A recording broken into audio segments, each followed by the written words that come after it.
시청자 여러분 안녕하십니까? 이슈를 더 쉽게 풀어드리는 더 뉴스 시작합니다. 국민의힘 공부모임 국민공감이 내일 출범을 하는데 내년 초 전당대회에서 이른바 윤심을 대변할 것이란 분석이 나옵니다. 민주당에서는 친문 중진 의원들이 목소리를 내면서 향후 당내 주도권 잡기 포석이란 분석도 나옵니다. 이재명 대표 배기를 놓고서 여야는 연일 충돌하고 있습니다. 더 정치 시간에 풀어보겠습니다. 최태원 SK그룹 회장과 노소영 아트센터 나비관장의 이혼 소송 1심 결과가 잠시 뒤 나옵니다.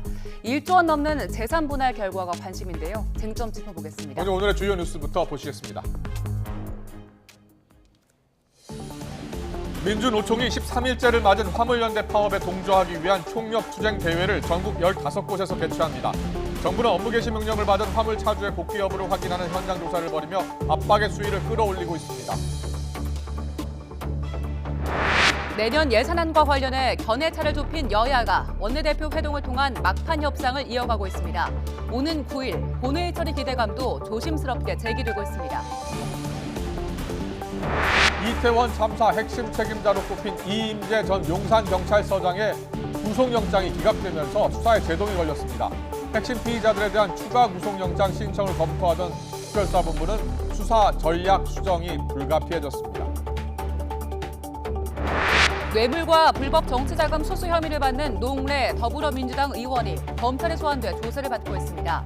검찰은 자택에서 압수한 3억 원의 현금 출처를 캐묻고 있지만 노 의원은 정치 생명을 걸겠다며 결백을 주장하고 있습니다. 축구 대표팀이 카타르 월드컵 16강전에서 브라질에 4대1로 패해 8강 진출에 실패했습니다. 체력 부담을 하는 대표팀은 혼신의 힘을 다했지만 화려한 개인기와 조직력을 갖춘 피파 랭킹 1위 브라질의 높은 벽을 넘기엔 역부족이었습니다. 5년 넘게 진행된 최태원 SK 회장의 이혼 소송에 대해 오늘 법원의 결정이 나옵니다. 부인 노소영 아트센터 나비관장이 제기한 1조 원대 재산 분할 요구에 대한 법원의 판단이 주목됩니다. 민주노총이 화물연대 파업에 지지를 표명하면서 오늘 대규모 집회를 엽니다. 건설노조, 서비스연맹 등 민주노총 산하 노조들도 잇따라 동조 파업을 벌이겠다고 했습니다. 현장 취재기자 연결합니다. 박정현 기자. 네, 경기 의왕 테크노파크입니다. 네, 잠시 뒤 오후 2시부터 집회가 시작된다고요? 네, 그렇습니다. 제디로 집회 시작을 앞두고 대월을 맞춰 앉아있는 조업원들의 모습이 보이실 텐데요. 이곳 의왕 테크노파크에는 민주노총 추산 5천여 명이 집결했습니다. 오늘 집회는 이곳 의왕 테크노파크 산업단지를 비롯해 인천과 대전, 광주, 대구, 부산, 제주 등 전국 15개 주요 거점에서 동시다발적으로 진행됩니다. 민주노총 측은 전국에서 조합원 2만 5천여 명이 참여할 거로 예상된다고 밝혔습니다. 민주노총 산하 사업장 가운데 쟁의권이 있는 곳은 연대 파업을 벌이고 쟁의권이 없는 곳의 조합원들은 총회나 조퇴, 휴가 등 다양한 수단을 동원해 동참합니다. 이번 총력투쟁 대회는 오늘로 14일째를 맞이하는 화물연대 파업을 지지하기 위해 열립니다. 민주노총은 정부가 업무 개시 명령을 발동하는 등 강경 대응 기조를 이어간다고 규탄하면서 정부의 탄압이 화물연대뿐 아니라 민주노총을 표적으로 삼고 있다고 주장합니다. 양경수 민주노총 위원장은 화물연대 파업은 안전하게 일하기 위한 노동자들의 정당한 요구라며 정부가 파업을 핵 위협에 빗대는 등 왜곡한다고 비판했습니다. 지난 3일에도 민주노총은 서울과 부산에서 전국 노동자대회를 열어 연대투쟁에 나섰습니다. 건설노조와 서비스연맹도 잇따라 파업 지지를 선언하며 동조 파업을 예고했습니다. 이처럼 노동계 동조가 속속 이어지면서 파업에 따른 여파도 커지는 상황입니다. 다만 일각에서는 앞서 지하철, 철도노조와 의료연대본부 등 산별 노조 조직이 사측과 협상을 타결하며 총파업을 철회했고 업무 개시 명령 뒤 조합원들의 이탈이 이어지고 있는 만큼 투쟁 동력에 어떤 영향을 줄지는 지켜봐야 한다는 목소리도 나오고 있습니다. 지금까지 경기 의왕 테크노파크에서 전해드렸습니다.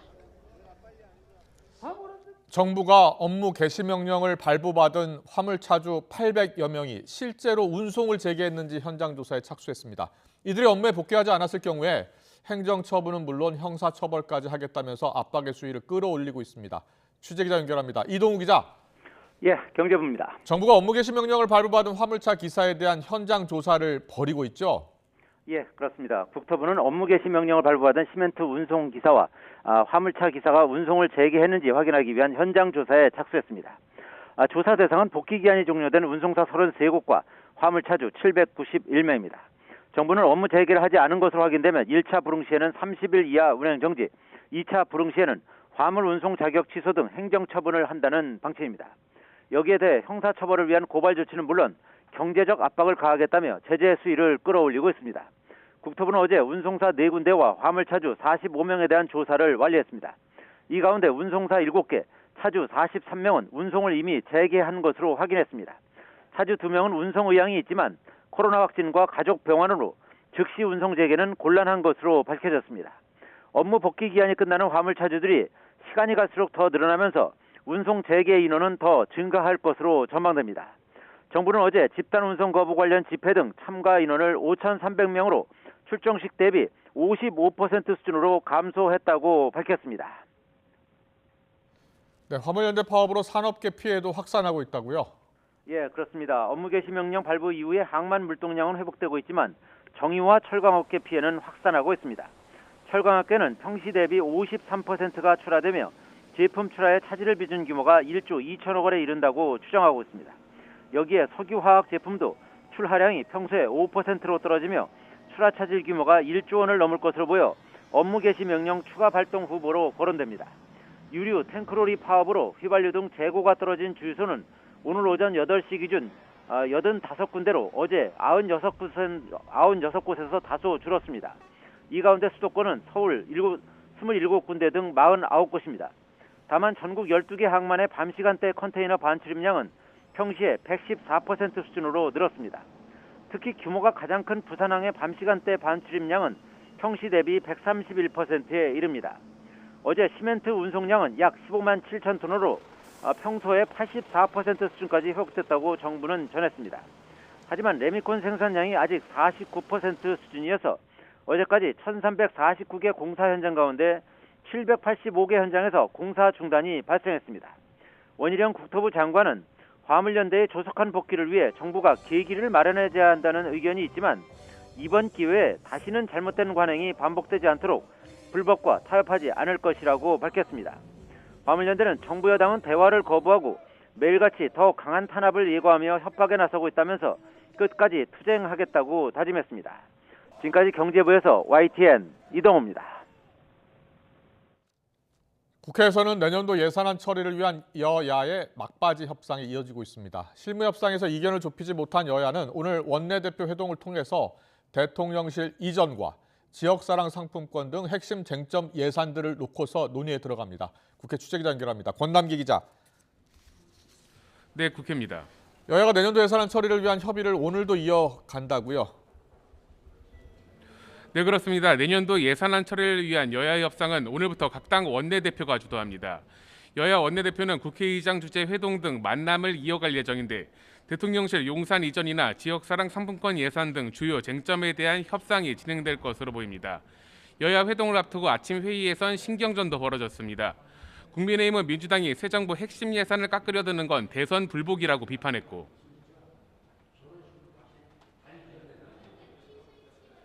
마치 자기들이 집권하고 있는 듯이 자기들 하고자 하는 예산을 수십조 올려놓고 새 정부 출범이나 운영에 필수적인 기관 운영에 관한 비용이나 이런 것들도 모두 삭감하고 있습니다.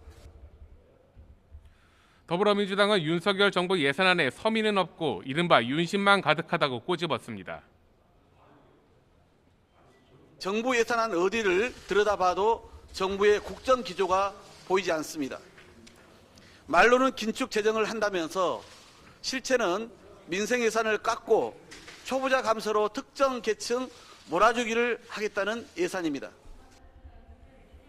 다만 이런 공방 속에서도 여야는 각 당 정책위 의장 등이 참여하는 2+2 협의체를 통해 공공분양과 공공임대주택 예산을 모두 증액하기로 하는 등 어제 저녁까지 일부 견해차를 좁혔습니다. 여야 원내대표는 앞으로 2차례 이상 만남을 이어가며 내년도 예산안 막판 협의에 돌입할 예정이어서 오는 9일까지인 정기국회 회기 안에 예산안이 처리될 거란 기대도 조심스럽게 나옵니다. 다만 민주당의 이상민 행안부 장관 해임 건의안이나 탄핵 소추안을 추진하는 점이 예산안 협상의 변수가 될 거로 보입니다. 오늘 국회에서는 서민들의 금리 부담을 줄이기 위한 당정 협의도 진행될 예정이라고요? 네, 여당과 정부는 서민과 취약계층 금융부담 완화 대책을 논의합니다. 변동금리에서 고정금리로 갈아탈 때 중도 상환 수수료를 한시적으로 면제하는 방안 등이 논의될 것으로 보입니다. 이런 가운데 국민의힘 성일종 정책위의장은 아침 회의에서 오는 30일로 종료되는 8시간 추가 연장 근로제의 일모를 연장해야 한다고 밝혔습니다. 성 의장은 30인 미만 영세 사업자의 경연난과 노동자의 월급 감소 등의 사례를 들며 산업별 특성을 살릴 수 있는 추가 연장 근로제가 필요하다고 덧붙였습니다. 지금까지 국회에서 전해드렸습니다. 대통령실은 윤석열 정부의 첫 국빈인 베트남 국가주석과의 만찬 장소를 청와대 영빈관으로 선택했습니다. 청와대를 나온 이후 귀빈 맞이 장소가 마땅치 않은 상황에서 앞으로 영빈관을 활용한다는 계획인데 국빈이 머물 숙박시설을 만드는 방안도 검토하고 있습니다. 박소정 기자의 보도입니다. 환하게 불이 밝혀진 청와대 영빈관. 용산 시대를 연 윤석열 대통령이 처음으로 국빈 만찬을 개최한 장소는 이곳이었습니다. 양국은 한 배를 타고 평화와 번영의 시대를 향해 희망찬 항해를 시작할 수 있을 것입니다. 건배. 양국 강력뿐 아니라 정재계, 문화계, 스포츠계 인사들까지 참석한 가운데 성대하게 열렸습니다. 애초 지난 5월 한미 정상회담 이후 만찬 장소였던 국립중앙박물관 홀을 쓰는 방안도 검토됐지만 국빈 만찬의 격에 맞는 공간을 찾다 결국 영빈관을 택한 것으로 알려졌습니다. 비판적 시각이 있을 수 있어 고심하기도 했지만 격식을 갖춘 공간이 마땅치 않다고 본 겁니다. 대통령실은 역사와 전통의 계승과 실용적 공간의 재활용이라는 측면이라고 의미 부여했습니다. 소중한 문화유산인 영빈관의 역사와 전통을 계승하면서 국격에 걸맞은 행사를 위해 앞으로도 활용하겠다고 밝혔습니다. 대통령실 관계자는 매우 낡긴 했지만 지난해 전 정부에서 보수공사를 해 깨끗하게 정비한 상태라며 국가 행사를 치르기에 이만한 장소가 없다고 설명했습니다. 다만 관람객 불편을 최소화하기 위해 일반인 출입 통제는 행사 전후로만 하겠다는 방침입니다. 이와 함께 대통령실은 영빈관에 국빈을 위한 숙박시설을 두는 방안도 검토하고 있습니다. 대통령실 관계자는 귀빈을 만찬 이후 호텔로 이동하게 하는 건 국격에 맞지 않다면서 미국 백악관의 블레어 하우스나 중국의 조어대처럼 국빈이 머물 공간이 필요하다고 언급했습니다. 이를 위한 예산 편성은 국회를 통과해야 하는 만큼 내년에 추진을 검토하겠다는 입장입니다.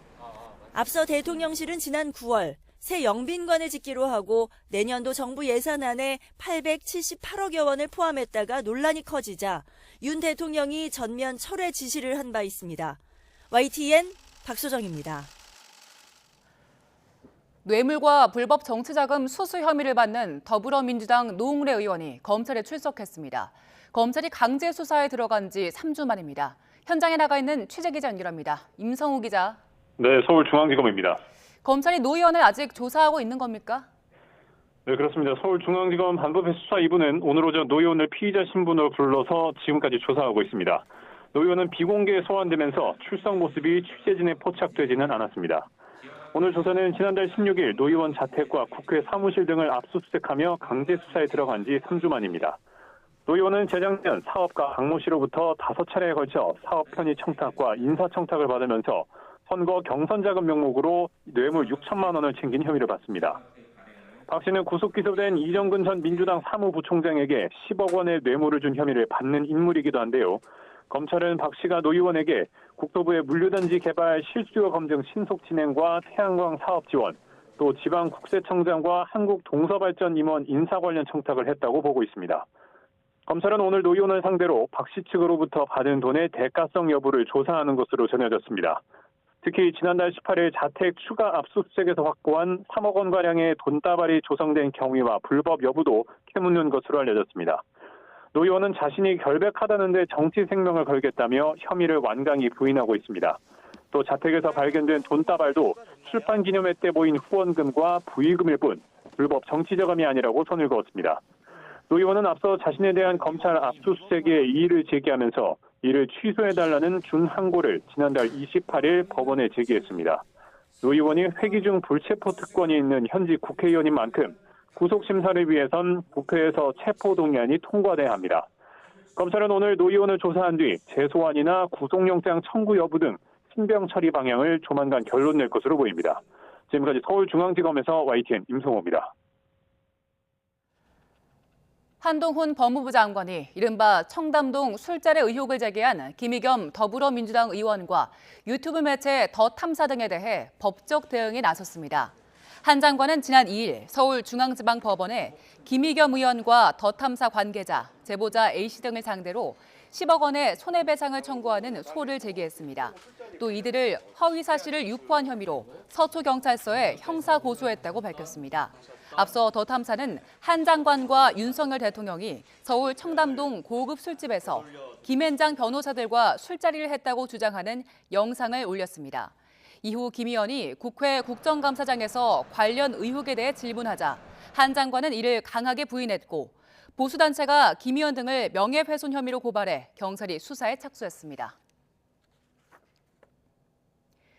유튜브 채널 더 탐사 소속 직원들이 한동훈 법무부 장관의 거주지 문 앞까지 무단 침입한 사건을 서울경찰청이 수사하기로 했습니다. 서울경찰청 반부패 공공범죄수사단은 사회적 이목이 집중되는 점을 고려해서 서울수서경찰서와 영등포경찰서가 수사하던 더 탐사의 주거침입 혐의 사건들을 서울경찰청에서 병합해 집중적으로 수사하겠다고 밝혔습니다. 이태원 참사를 수사하는 경찰청 특별수사본부가 김광호 서울경찰청장 등을 다시 불러 조사하고 있습니다. 그러나 그동안 수사력을 집중해온 이임재 전 용산경찰서장 등의 신병 확보에 실패하면서 특수본 수사에는 어느 정도 차질이 불가피해 보입니다. 취재기자 연결합니다. 윤성훈 기자. 네, 사회일부입니다. 김광호 서울청장의 소환 조사는 아직 진행되고 있는 겁니까? 네, 김광호 서울경찰청장은 오늘 오전 10시부터 소환 조사를 받고 있습니다. 지난 2일에 이어 두 번째로 불려나온 건데요. 지금까지 소환된 인사 가운데 가장 고위급인 김서울청장은 특수본에 출석하면서 성실하게 조사에 임하겠다고 밝혔습니다. 직접 들어보시겠습니다. 두 번째 소환이라기보다 1차 수사에서 시간 제약 때문에 미처 다하지 못한 수사를 받기 위해서 오늘 출석했습니다. 서울청 소속 간부가 오늘 수사에 대해서도 저는 이전에 밝혔듯이 숨김과 보탬이 없이 성실하게 조사에 임하겠다는 말씀드리겠습니다. 김 청장은 헬로윈 기간 이태원에 기둥대를 투입할 수 있는지 타진했지만 담당 부서에서 투입이 어렵다고 답하자 별다른 조치를 취하지 않는 등 사전 대응을 부실하게 한 혐의를 받습니다. 특수본은 김 청장이 기둥대를 배치하지 않은 배경 등을 집중적으로 조사할 것으로 보입니다. 또 부실한 사전 조치와 대처로 인명피해를 키운 혐의를 받는 서울 용산구 안전건설교통국장도 같은 시간 불러 조사하고 있습니다. 이와 함께 참사 현장에 도착한 시간을 허위로 기재한 혐의로 입건된 용산구 보건소장의 소환 조사와 행정안전부 서울시 소속 직원의 참고인 조사도 함께 진행되고 있습니다.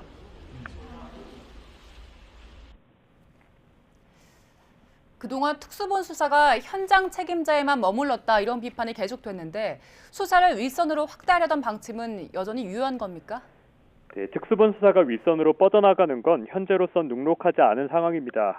그동안 수사력을 집중해온 주요 피의자의 신병을 확보하는 데 실패했기 때문입니다.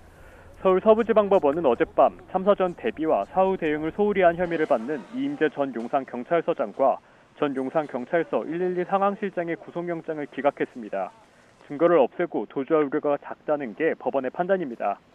다만 부하 직원에게 정보보고서 삭제를 지시한 혐의를 받는 박성민 전 서울청 정보부장과 전 용산서 정보과장에 대해서는 증거를 인멸할 우려가 있다고 보고 구속영장을 발부했습니다. 이번 구속영장 신청은 특수본이 주요 피의자에 대한 혐의 소명 등에 얼마나 성공했는지 판별할 중간 평가 성격을 띄었지만 성적표가 그리 만족스럽진 않은 겁니다. 때문에 특수본은 수사 전략을 다시 짜야 할 것으로 보입니다. 당장 이임재 전 서장에 대한 구속영장을 다시 신청할지부터 혐의를 어떻게 소명하고 구속 필요성은 어떻게 입증할지 검토해야 합니다. 이전 서장 등의 신병을 확보해 더 윗선으로 수사를 뻗어나가려던 계획에도 차질이 불가피해 보입니다. 사실상 수사에 제동이 걸린 가운데 특수본은 앞으로 피의자 혐의 소명은 물론 구속 필요성도 꼼꼼히 입증해야 하는 과제를 안게 됐습니다. 지금까지 사회일부에서 전해드렸습니다.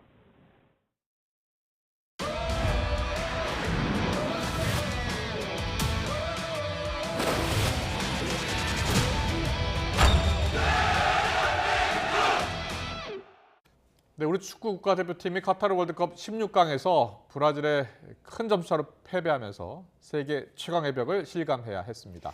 영하의 날씨에도 거리 응원에 나선 시민들은 마지막까지 포기하지 않고 최선을 다한 태극 전사들에게 감사의 마음을 전했습니다. 김태원 기자입니다. 서울 도심 광장이 붉은 별들로 반짝반짝 빛납니다.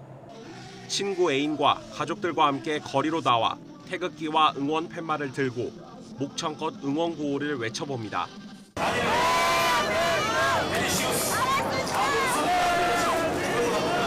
12년 만에 펼쳐진 세계 최강 브라질과의 16강전. 쉽지 않은 상대지만 지난 포르투갈과의 경기에서 그랬던 것처럼 기적 같은 승리를 기대해봅니다. 3명 다 직장인이지만 저희 이제 새벽에 뜨겁게 응원을 한다면 내일 피곤함은 없을 거라고 생각합니다. 쉽지 않은 경기는 확실하지만 저희 태극전사들이 힘을 낸다면 충분히 올라갈 수 있다고 생각합니다. 응원전에 나선 시민들의 발길이 이어지면서 주최 측인 붉은 악마는 예상보다 많은 3만여 명이 거리로 나온 거로 추산했습니다. 이따금 눈까지 내리는 영하의 쌀쌀한 날씨 속에서도 시민들은 마지막까지 자리를 지키며 태극전사들의 선전을 응원하고 있습니다. 목청껏 승리를 외쳐도 경기 초반 브라질의 연이은 득점에 아쉬운 마음도 들지만 희망의 끈을 놓을 수는 없습니다. 전반전 4대0 하지만 후반전 5골 넣으면 5대4 아닙니까? 역전 가자! 그리고 후반 마침내 찾아온 귀중한 만회 득점엔 광화문이 떠나가라 환호해봅니다. 90분간의 혈전 끝에 결과는 1대4 큰 점수차 패배. 세계 최강의 높은 벽을 실감하면서 월드컵 여정을 마무리한 태극전사에게 시민들은 아낌없는 격려와 칭찬을 보냈습니다. 기대하고 오긴 했는데 그래도 열심히 한 우리나라 선수들한테 응원하고 한 골이라도 넣은 거에는 되게 감동 먹은 것 같아요. 다음 월드컵에는 4강 진출까지 했으면 좋겠습니다. 경기가 끝난 시각이 출근 시간과 겹치면서 서울시는 지하철 일부 노선을 증편해 혹시 모를 혼잡을 막았고 경찰도 응원 종료 이후 구역별로 퇴장 통로를 구분해 안전한 귀가를 유도했습니다. YTN 김태원입니다.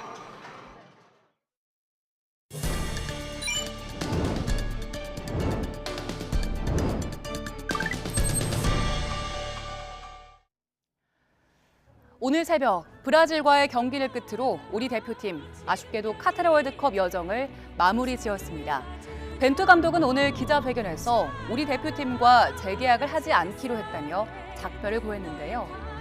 벤투 감독은 지난 2018년부터 역대 가장 오랫동안 태극전사를 이끈 사령탑이었습니다. 4년 전 취임하면서는 한국 축구만의 정체성을 확립하겠다고 했는데요. 벤투 감독은 선수비 후 역습을 해야 한다는 한국 축구의 고정관념을 깨부수면서 대표팀 체질 개선에 힘쏟았습니다. 패스로 공격 주도권을 갖고 조금씩 전진하는 빌드업 축구를 밀어붙인 건데요. 이 과정에서 숱한 말이 나왔지만 벤투의 고집은 꺾을 수 없었습니다. 그 결과 역대 월드컵에서 37% 안팎이었던 공 점유율이 지난 포르투갈전에서는 48.7%에 달했습니다. 그라운드에서는 이처럼 고집쟁이로 불리며 카리스마 있는 모습이었지만 일상에서의 벤투 감독은 친근한 면모를 보이기로 했습니다. 온라인 커뮤니티에는 벤투 감독이 거주하는 일산의 동네 쇼핑몰과 식당에서 벤투를 목격했다는 글이 자주 올라왔습니다. 또 팬 서비스도 좋은 걸로 알려졌습니다. 자신을 알아본 팬들을 위해 인자한 미소로 사진을 찍어주기도 하고요.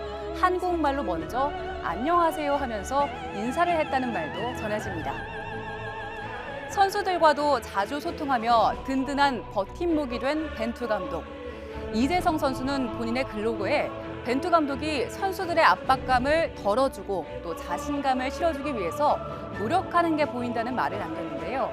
다른 선수들 역시 벤투 감독의 리더십에 지지를 보냈습니다. 벤투 감독은 브라질전을 마친 우리 선수들이 용감하게 싸웠다면서 자랑스럽다는 말을 남겼습니다. 그동안 대표팀에서 모두 57경기를 지휘하며 61.4%의 높은 승률을 기록한 벤투 감독. 한국 축구 역사상 최장기관 그리고 최다승을 기록한 사령탑에 이름을 올리며 우리 대표팀과는 아쉬운 작별을 하게 됐습니다.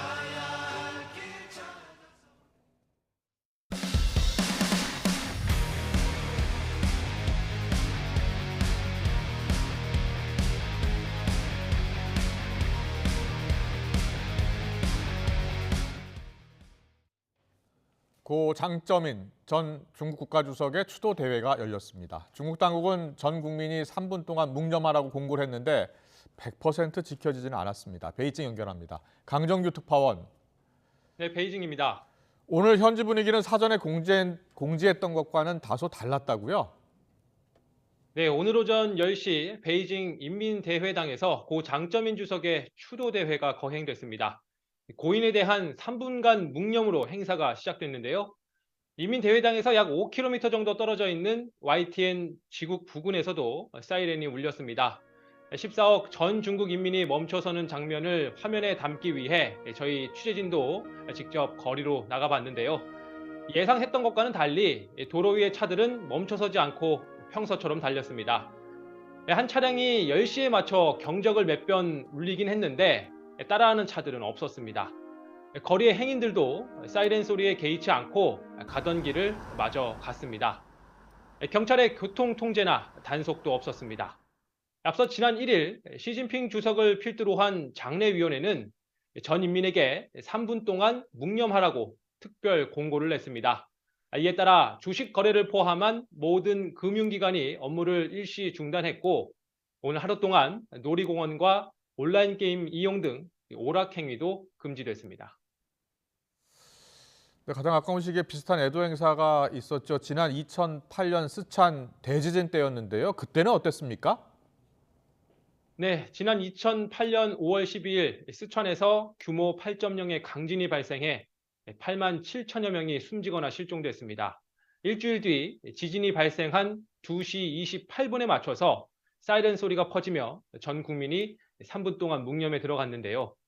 당시엔 도로에 차량이 멈춰서 경적을 울렸고 거리에 나온 사람들 모두 고개를 떨구고 눈을 감았습니다. 전 세계가 슬퍼했던 큰 재앙이었던 만큼 당시 13억 중국 인민들이 한마음으로 동참했습니다. 그러나 이번엔 전임 국가주석 한 명의 장례여서 인민들의 관심과 참여도가 아무래도 떨어집니다. 1997년 덩샤오핑 사망 때와 비교하더라도 장쩌민의 정치적 무게감과 사회적 분위기가 많이 다릅니다. 특히 최근 제로 코로나 봉쇄에 반발하는 백지 시위가 베이징에서도 벌어졌고 각지에서 정권 퇴진 구호까지 등장했죠. 중국 공산당은 장쩌민 추모를 통해 국면 전환을 시도하면서도 자칫 과거天安만 사태처럼 민심 동요의 계기가 되지 않을까 노심초사하고 있습니다.天安만 광장을 비롯해 사람들이 모일 수 있는 곳을 폐쇄하고 당초 연결식을 치르지 않기로 했던 것도 그 때문인데요. 정치적으로 민감한 시점인 만큼 중국 당국도 묵념을 강요하지 않고 인민들의 반응도 예전만 못한 걸로 보입니다. 지금까지 베이징에서 전해드렸습니다.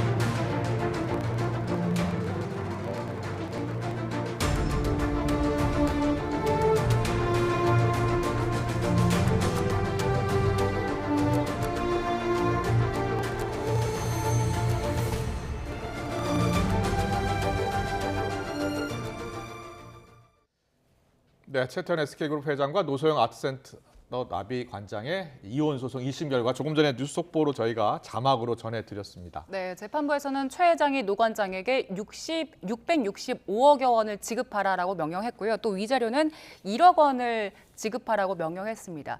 두 사람이 이혼 절차에 들어간 지 약 5년 만에 나온 결론인데요. 관련해서 이은희 변호사와 이야기 나눠보겠습니다. 어서 오세요. 안녕하세요. 예, 1심 결과가 조금 전에 나왔잖아요. 네.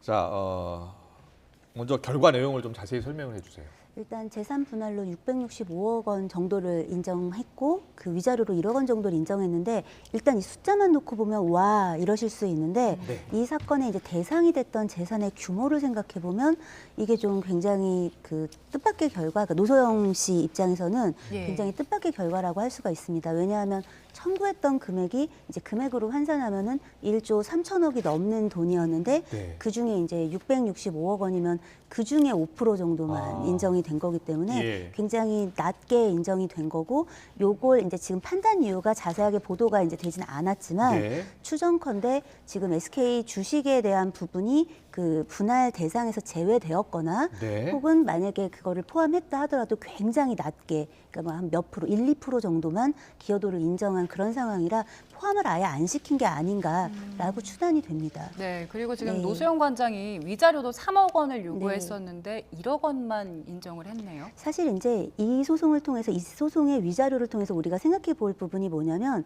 우리나라의 그 법원에서 이 이혼과 관련된 위자료 액수가 굉장히 낮습니다.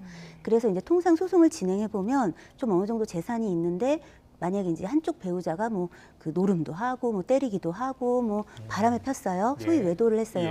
그럴 때 보통 인정되는 액수가 3천만 원에서 5천만 원 정도입니다. 그러니까 통상 이제 굉장히 많은 액수로 우리가 이제 보고 있는 것들이 3천만 원 정도의 위자료인데 한마디로 법원의 물가는 지난 20년간 오르지 않았어요. 그래서 이제 지금도 이 소송을 보면서 이제 변호사들은 이 위자료가 얼마 나올 것인가도 굉장히 관심이 많았던 게 지금 최태원 회장 같은 경우는 스스로 혼외자가 있다라고 밝혔고, 그러니까 외도도 있고 혼외자도 있는데 그 부분을 공공연하게 함으로써 이제 이 배우자에게 입힌 어떤 심적 타격은 굉장히 큰데 이런 부분들이 제대로 또 반영이 된 것인가를 생각해 보면 좀 일반적인 소송의 과정에서 보면은 파격적인 금액이지만 이 사람들 개인을 놓고 볼 때는 좀 부당한 소지가 있다? 이제 좀 온당하지 않게 느껴질 여지가 있다라고 보여지는 부분이 있습니다. 알겠습니다. 위자료 부분은 3억을 요구했는데 1억 원 나왔고, 그리고 그래서 이제 재산 분할을 신청했을 가능성이 있어요. 그래서 재산 분할을 신청했는데 이제 최태원 회장이 갖고 있는 전체 재산이 어느 정도 됩니까, 일단? 최태원 회장이 가지고 있는 재산 규모는 한 3조 원 정도 됩니다. 3조 원. 왜냐하면 이 노소영 씨가 이 청구했던 재산이 1조 3천억이 넘는데 그게 42.29% 정도라고 합니다. 그러면 이제 그거를 환산해서 생각을 해보면 3조 원 정도 가지고 있는데 665억 원이 인정이 된 거죠. 네.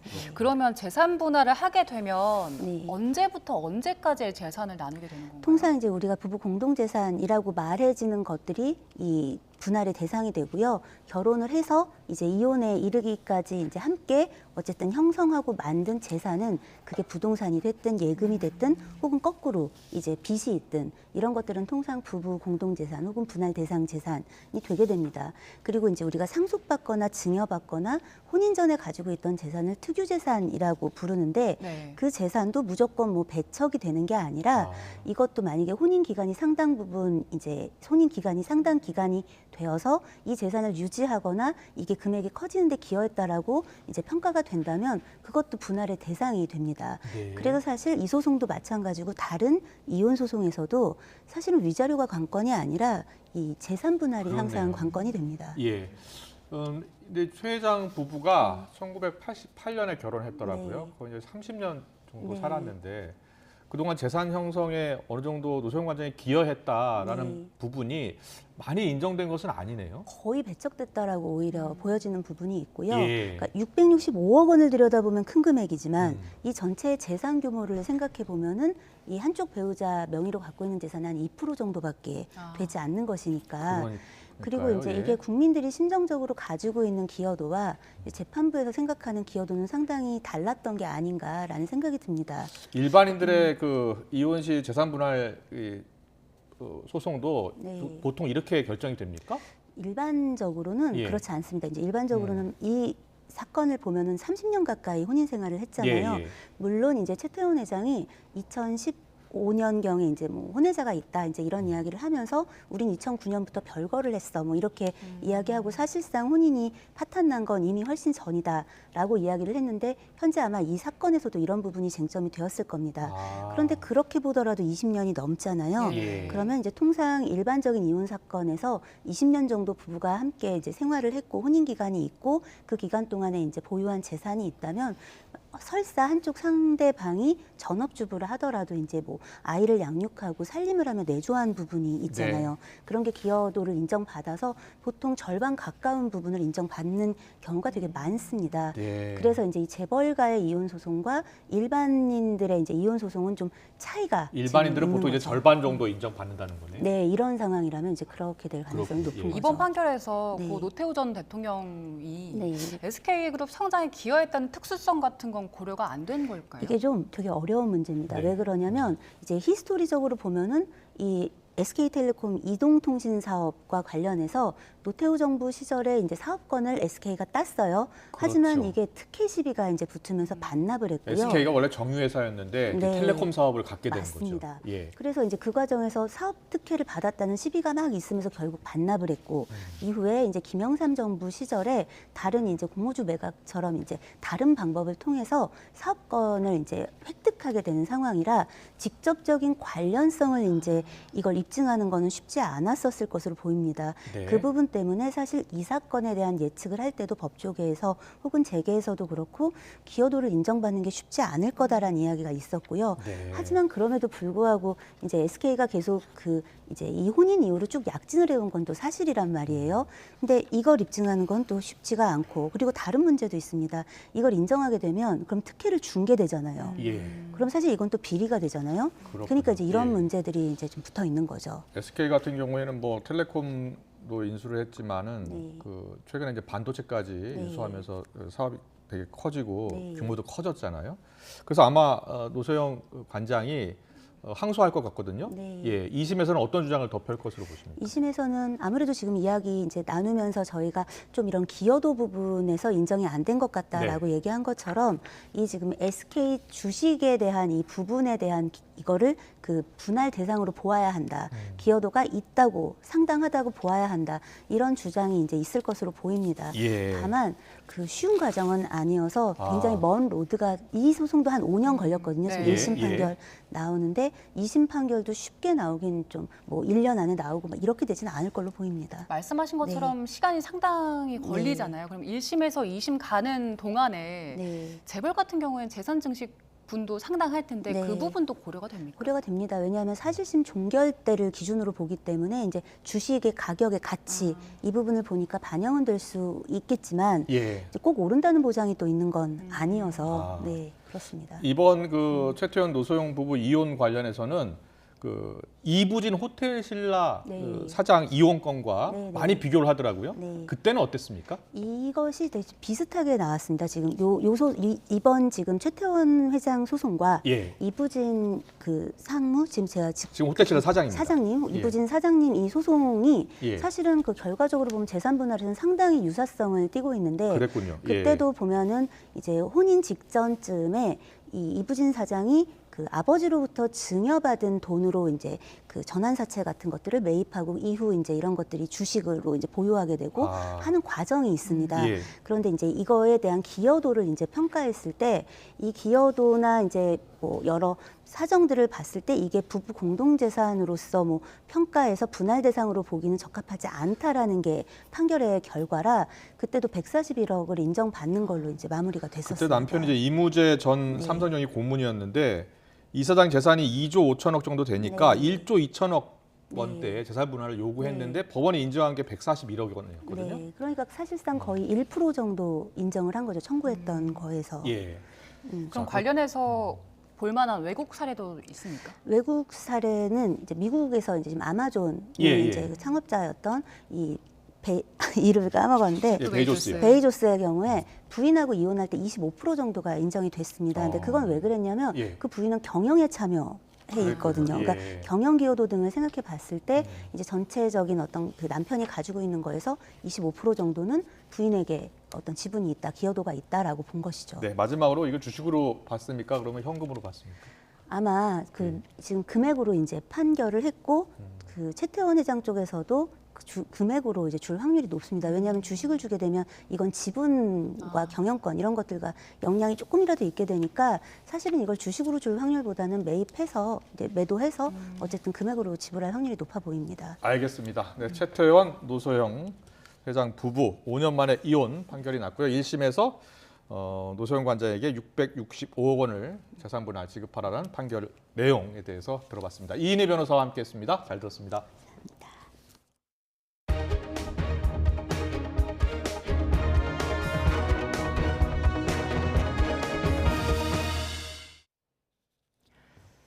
음주 상태로 운전하다 어린이 보호구역에서 초등학생을 차로 치어 숨지게 한 남성에게 경찰이 뺑소니 혐의를 적용하지 않기로 했습니다.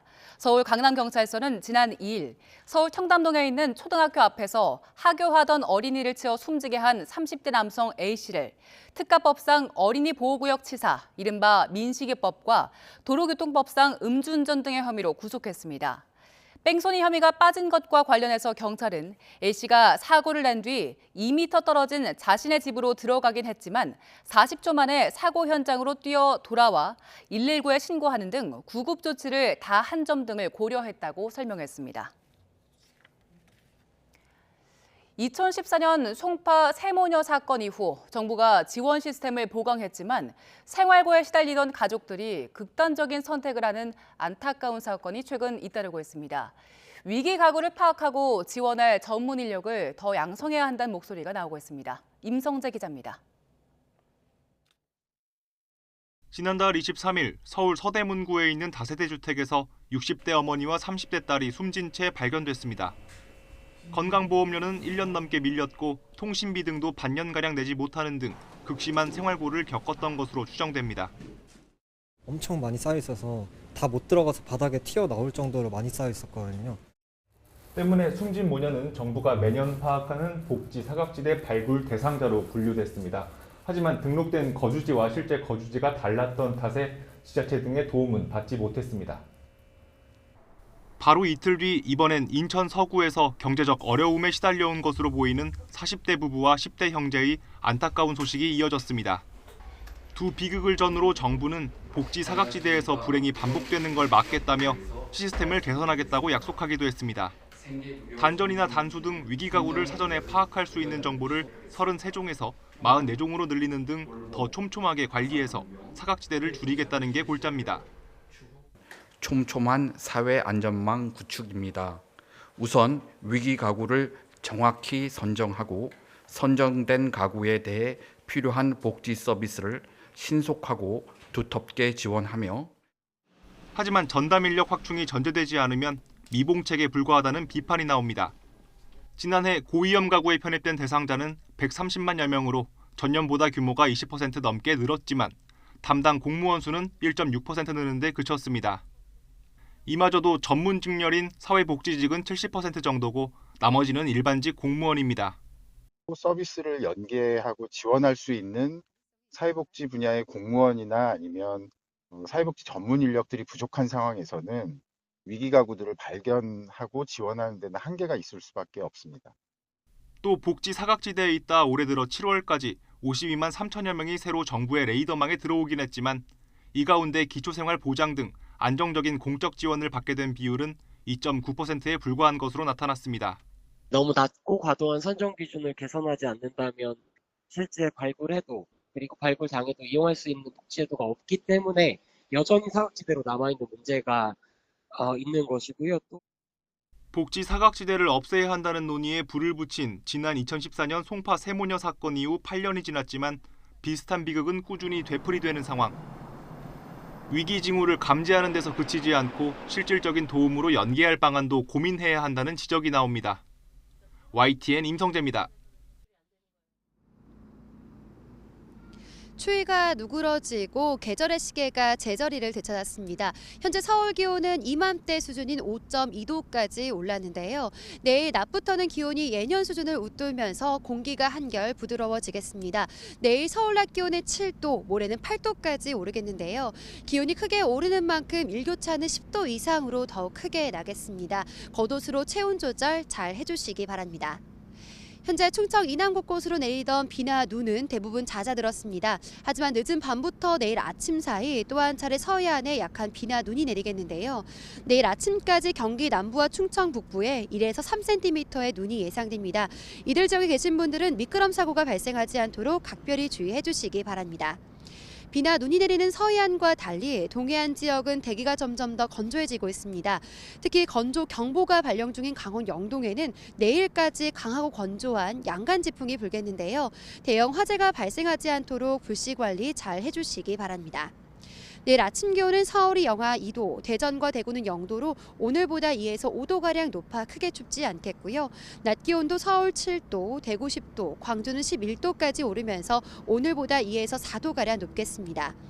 당분간 맑은 날씨가 이어지겠고 주 후반까지 예년 기온을 웃돌며 큰 추위는 없을 전망입니다. 오늘은 대기질이 양호하지만 점차 대기가 정체되고 내일 오전에는 중국발 스모그가 유입되면서 서쪽 지방을 중심으로 초미세먼지 농도가 짙어지겠습니다. 당분간 추위 걱정은 없겠지만 먼지 농도가 짙어질 가능성이 있으니까요. 앞으로 발표되는 미세먼지 정보를 잘 확인해 주시기 바랍니다. 지금까지 YTN 홍나슬입니다.